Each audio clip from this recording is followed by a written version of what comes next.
இனிய காலை வணக்கம். இன்று ஜூலை மாதம் 16ஆம் தேதி, அதாவது தமிழுக்கு ஆனி மாதம் 32ஆம் தேதி, 32 புதன்கிழமை, சஷ்டி திதி, உத்திரட்டாதி நட்சத்திரம். அப்போது சந்திராஷ்டமம் சிம்ம ராசிக்காரர்களுக்கு உரித்தானது.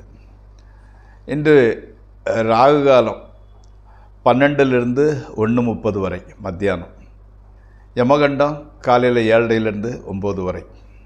நல்ல நேரம் காலையில் 9:15லேருந்து 10:15 வரை, 10:45லேருந்து 11:45 வரை, சாயங்காலம் 4:45லேருந்து 5:45 வரை.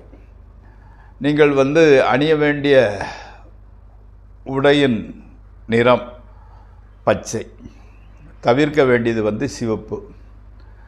நீங்கள் சாப்பிடக்கூடியது எப்படின்னா, கீரை சாப்பிட்டு கொள்ளலாம், எள்ளு, வாழைக்காய், கொத்தவரங்காய் போன்றவற்றை எடுத்துக்கொள்ளலாம்.